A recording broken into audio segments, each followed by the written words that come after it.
From the Ticats Audio Network, this is the Ticats This Week with RJ Broadhead and Luke Tasker. Ticats This Week is back. 2023. I'm RJ Broadhead. He's Hamilton Tiger Cats great Luke Tasker. I'm actually at McMaster, which rhymes with Tasker, right now where training camp is taking place. And if you're watching, they got to fix some tiles in the press box where I am. But anyway, the optics where I'm looking out onto the field, because it's so bright, I can't turn the camera the other way. But field looks great. There's a couple of players still doing some workouts after training camp today. Big game tomorrow. Preseason getting underway. But Luke, it's been 6 months. How you been? I'm great, man. I've been sitting here at my house in East Aurora, New York, just waiting for this moment when we could get back on our podcast train here and get ready for a Ticat season. And it's going to be exciting. Can't wait to get to Tim Hortons Field for 4 o'clock this Saturday. Yes. And what are your expectations? I'm curious. You know, you've fans, us, we've all seen the signings and some big names. What do you think the Tiger Cats are capable of this year? Well, the first thing that strikes me is that this is a very different looking team than last year. And, you know, from being on the roster in 2019, these last 2 seasons, I kind of came to this point before a preseason game and said, man, I still know everybody. Like, this is the same team I played on. It really felt that way in a lot of in these last 2 seasons. And this is different. Now you've got a different looking Ticat team, a different looking defensive secondary. Of course, we'll talk about Bo Levi Mitchell and the change that makes. Bo was always a competitor to me, and now he's in the black and gold. Interestingly, though, you get Jagarad Davis back and some exchanges with Toronto there, and I'm really excited. I do think that, especially with Bo Levi Mitchell leading the way, it is going to just have a different feeling, energy as a team, and a lot of that, you know, you get some of these players from around the league, and Bo. It's not just Bo and Jagarad. There's a handful of guys who have had success in the CFL, and those guys collectively are going to create a different kind of locker room and a different kind of atmosphere on the field as well. And I'm excited to watch it truly as an outsider, and it'll be a new experience for all Ticat fans. Yeah, it's as I've covered sports for a long time, and to get players to actually define goals going into the season, it's usually pretty vague. Nobody wants to say championship. This year, I have asked a ton of players, including Bo Levi Mitchell, what the expectations are. And even before I can finish the sentence, Bo said Grey Cup. I talked to Jameer Thurman. He said Grey Cup. Malik Carney, Grey Cup. Javian Elliott, Grey Cup. There's no gray area. Hey, you know, we want to finish first in the division. We want to make the playoffs. No, it is 100% Grey Cup. I've actually never seen that or heard that from pretty much unanimously from a team at training camp. I think it's tons of expectations, but looking at this team on paper, I think Grey Cup should be the expectation. They look great to me. What do you think? I know you as a player and an ex-player, to get you to commit like a must-win sort of thing, it takes a lot. So are you surprised that players are coming out and saying, yeah, Grey Cup? No, I kind of like just the establishing a very clear goal from the start, and to not beat around the bush or to kind of tiptoe around it. I mean, the Ticats have a drought in playoff or in Grey Cup championships, right? But over the last decade, they've been to the game many times and they've had successful seasons. Last year was maybe one of the more disappointing seasons that we're coming off of, right? Where there was ups and downs, but maybe a few more downs than you'd really like.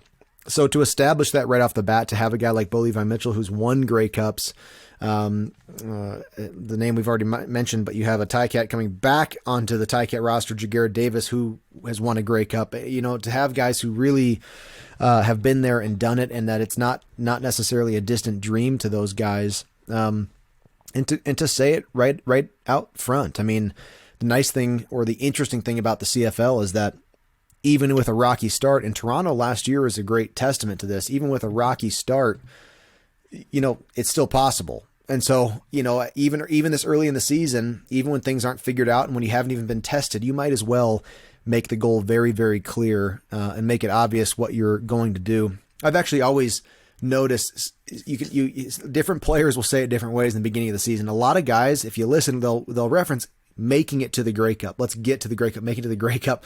And I always thought that's a little bit, you're not exactly saying the point there, and maybe it's a figure of speech, or maybe, mentally that's actually how people are thinking of it. But, the point is to win the Grey Cup, not just to get there. And of course, that's almost hits too close to home for the Ticats and Ticat fans. But to go out there and say championship and that you want to be champions, you might as well right off the bat. I think it resonates with Coach O's directness and his honesty and his coaching style. And I expect we'll hear more of that kind of talk from players and coaches.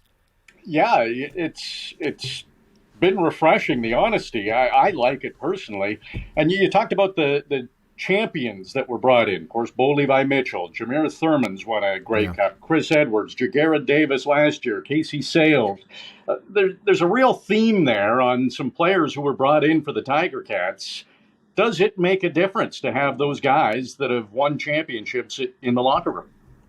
Yeah, I think so. I mean, and of course, I was never able to be on a championship team, but those guys who came in, I can even Chris Van Zyl, who's won 2 in Toronto previously in his career, when he came to our locker room in 2019, he had a mindset or just a real evident sort of experience that it really is possible, that it's right there in front of you, and that it's not. It can you have to be patient with the season, that you gotta continue on the journey of each year. They're long.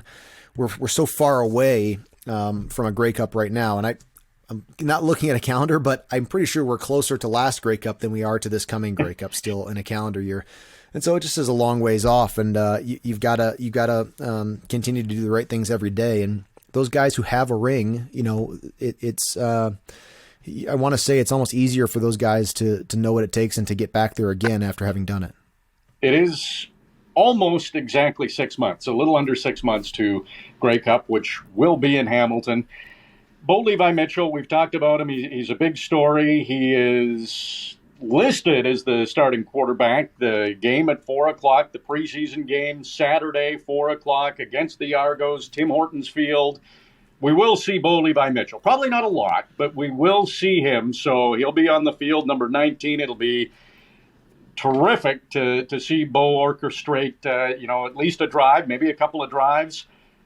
But it's different to have him here. He's signed for 3 years, and there is no doubt, this is my 3rd year calling games for the Tiger Cats, and all due respect to the quarterbacks in the previous 2 years, there was always... Who's the starter? 1A, 1B sort of thing. And, Matt Schultz came in with Dane Evans last year, and they were both who's going to be the starter? That conversation came up. I don't think we're going to have that this year with Bo Levi Mitchell, and probably not next year or the next year after signing that 3-year contract. It's a different feel going into the season with a clear-cut number 1 guy, isn't it? I think so. And I think at this time last year, you're kind of thinking, well, Dane's the guy, and then you got injuries and you have adversity throughout the season. And 2 years ago, I think we were all hopeful that maybe a quarterback balance, if not a controversy, a quarterback balance would maybe be a good thing, and that you could kind of make it work. And at times it did. And at times maybe it was a distraction, as well. And I think it feels kind of good for Hamilton and for Ticat fans to just say, okay, this is our quarterback. And he kind of can let go of that storyline that's sort of been lingering for 2 seasons and to put your money on Bo Levi Mitchell to run the show, and a guy who, is a Hall of Famer and who's a future Hall of Famer and who's done it, gone to the Grey Cup and won and has been successful for a decade here. It's going to be exciting, and if nothing else, it'll be very fresh. Of course, the question comes up, and you just hope that you can stay healthy. And that same thing is said for every quarterback in the league, because the season's so long, because it's such a demanding and vulnerable position to play. But specifically with Bo Levi Mitchell, because of the injuries he's faced in his past years of his career, that part of the Ticat story this year will be one to keep tuned in with as well. Yeah, he looks great in camp. No issues, like you said. Anything can happen. It's a physical sport, but fingers crossed that health is on his side. He's got a presence.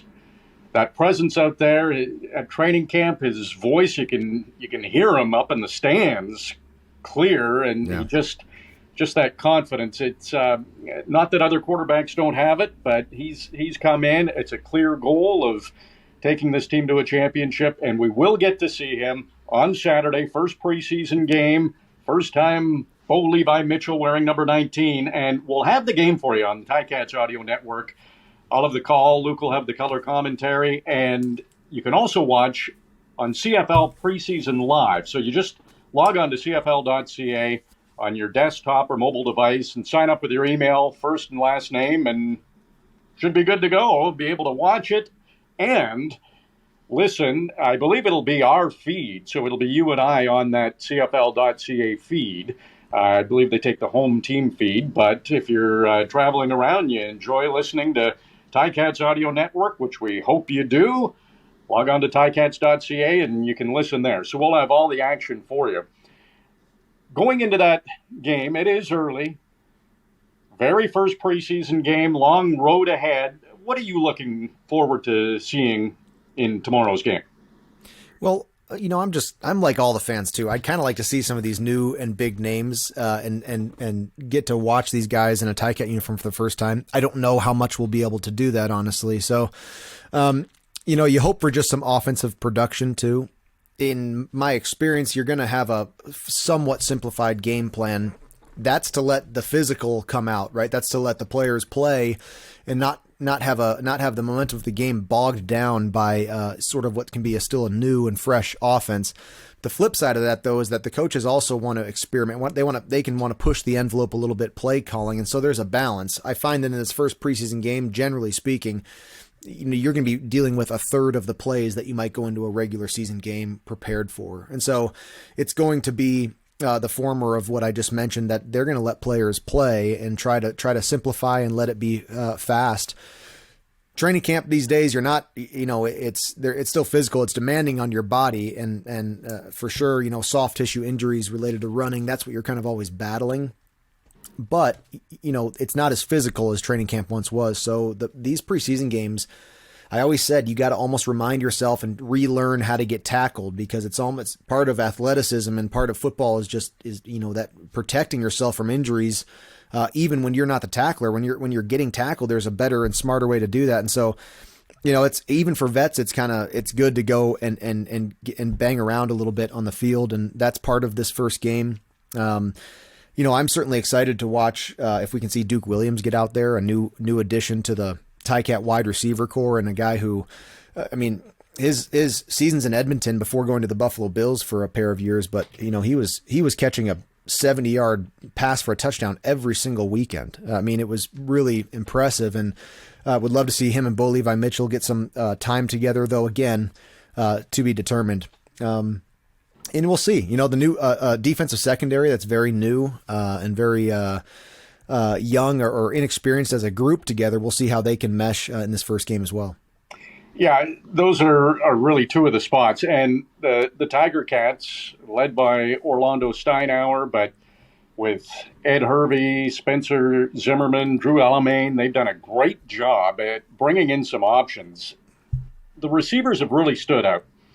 And the size of receivers. I know I texted you about Justin McGriff, 6'6" receiver, and I kind of assumed probably wouldn't move that well. He moves great.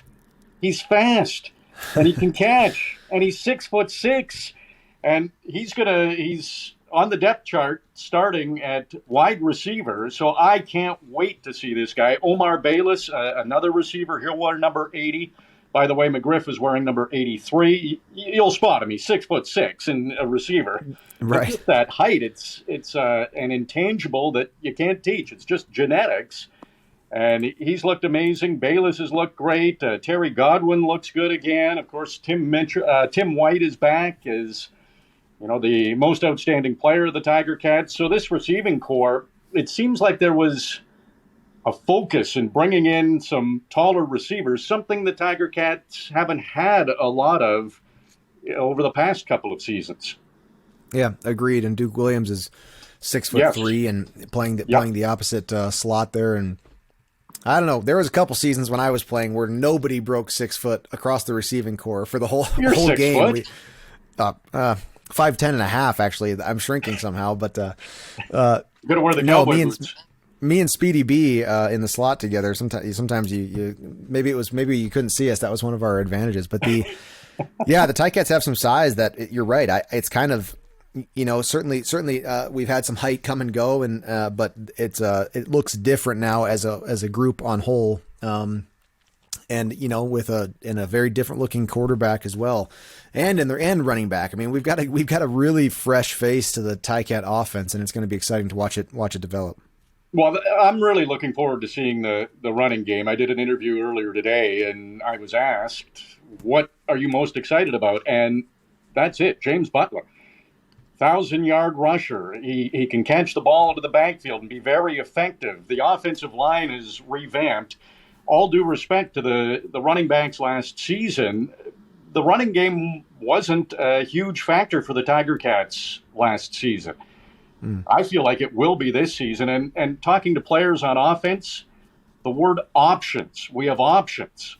That keeps coming up. And if you have options, logic says that's going to make it tough for the defense. Agreed. Yeah, the kind of like the quarterback storyline for the last 2 years, the Ticats have also been dealing with a lot of different faces and numbers in the backfield, and to some success. It's not like it was just nothing going, but there was just changes constantly. And since early in my career, honestly, Sean Thomas Erlington has always been a guy who's been able to get plugged in wherever, whenever, and you still have that answer too. I mean, it's just exciting to watch the new and the old mixed together. Of course, one thing the first preseason game, it can really get messy special teams. There are guys out there who just straight up don't know the rules in the CFL, and you do your best in training camp, but it's a fast paced set of days there before you're on the field. Goes back to simplifying a game plan, but you gotta just in the game management, you've also got to keep in mind that these guys are new. There's new guys to the CFL rules, guys playing in new positions and with new terminology, and hopefully we can kind of see some clean punting games and some back and forth that makes sense. But it is challenging in these first preseason games to get through all the scenarios that can come up in a special teams game. Funny you should mention that, Luke. Training camp today, day before the game, the walkthrough, special teams, all kinds of scenarios, and a lot of coaching going on. Maybe we overlook that as fans and broadcasters, that for the American players, there's another man on the field, bigger field, different rules. Like they've played a certain way all their lives. Yep. Close to 20 years. Don't fair catch the ball. That's rule number one. Yeah, you'll do that once. Speaking of exactly. Fair, I don't know how much we'll see Lawrence Woods returning. He will return kicks during the season. I talked to him today. He is fired up because he's got a really good chance starting at cornerback and returning kicks as well. And I asked him, is that going to be a lot? And he had a great point. Remember, he played special teams on both sides, so he returned kicks, and he would also defend the other team. Right. And he was always the first man some down, great so tackles. he'd be running 70 yards before he met up with anyone. He said, I'm going to be running less. Yeah, that's probably true. I mean, you're so right. There was games where he had an explosive return and multiple special teams tackles last year, which is just a really great thing to see from a guy who's producing for his team. And of course, hard to mention the Ticat special teams without talking about Jeff Reinbold, who again finds himself in Hamilton, and can't wait for a season with him at the helm of the special teams unit. Yeah, he's a presence out there for sure, and does a great job. Every time he's mentioned to the players, big smile comes on their face. I know when you talk about Coach Reinbold, you have a smile on your face too, and I'm telling, I've pumped your tires on this before. If teams are looking for a special teams coach, you got to look at Luke Tasker. Well, Jeff Reinbold would laugh if he listened to our podcast, because I never did anything for Jeff except for hold field goals, of course. But I absolutely love the CFL special teams games. It's far and above the best football special teams. You do. I know. I hear it all the time. And so often we don't have time during the broadcast to get into the in-depth analysis. But it's when you explain it to me, it does seem really simple. It's like, yeah, what? There's loopholes, man. It's the most fun part of the game, and that's the problem, RJ. We have to write our petition to the league. We always go on commercial breaks after punts, and so we never get to talk about it, and we're missing out a third of the game. I'm telling you. Yeah, and it can be a significant factor. Special teams in the CFL often very, very important. So. Looking at the depth chart, we're going to see a lot of the starters, probably not for the whole game, but if you're going to be at Tim Hortons Field, cheer loud and early while they're on the field, and we're going to be able to see some of the guys who have had fantastic camps trying to make this team the rest of the way in the preseason game. So the starters will be out there early, and then the guys trying to make the team will come in, and I fully expect they're going to be fantastic. With the Argos, defending champions, but a little bit of inexperience at quarterback. I believe combined they have one regular season start, all the Argos quarterbacks coming into this preseason game, but it looks like Chad Kelly will be the guy. What are your thoughts on the Argos giving him the reins as they try to defend their Grey Cup? Yeah, I'm not totally surprised. I mean, he had a legitimate part of the win for the championship last year. He's got an attitude and demeanor, and apparently a talent set that is good enough to be a starting quarterback in this league. And Toronto believes to be a championship quarterback. I'm excited to watch him play. Obviously, he and I have a shared football lineage that we touched on last year, but his Buffalo backgrounds with his uncle Jim Kelly, I would just love to see that guy put together a real CFL career and to stick around on a team and make a difference. And he's got a great chance to do so. And funny enough, Ben Holmes is their backup quarterback, who's also a Buffalo kid, who I also trained with in my off seasons, and two guys with Buffalo roots. But I'm looking forward to watching both of them play. And you never know. I mean, Chad Kelly could be the next sort of rival quarterback to Ticat fans. The quarterback that everybody loves to hate. If he does well and stays around in Toronto, and it'll be fun to watch him get started with his career here. Well, it's going to be an exciting season. It looks great on paper. It has to happen on the field. The first preseason game is Saturday at 4 o'clock Eastern Time. You can watch it and listen to me and Luke on CFL.ca. It's CFL Preseason Live. All you need is an email address, your name and last name, and you should be good to go. It's free. So go, if you want to watch the game, it'll be on CFL.ca with Luke and I with the call. And if you're on the Ticats Audio Network, of course, it'll be myself and Luke. And Luke, I'm so excited to get this season going. Also a third season with you, and it's going to be a lot of fun. And hey, safe travels. We'll see you on Saturday. Looking forward to it, RJ. Yep. Go Ticats. We'll see you on Saturday. All right. Ticats this week before the first preseason game. I'm RJ Broadhead. He's Luke Tasker. 4 o'clock Eastern Time on the Ticats Audio Network. It's kickoff. The Tiger Cats and Argos in preseason action. We'll talk to you then. It's been another busy week for your Hamilton Tiger Cats. Luke Tasker and RJ Broadhead have covered it all, and now we would like to hear from you. Email us anytime at gameday@ticats.ca. Subscribe to the Ticats Audio Network on Spotify or wherever you get your podcasts.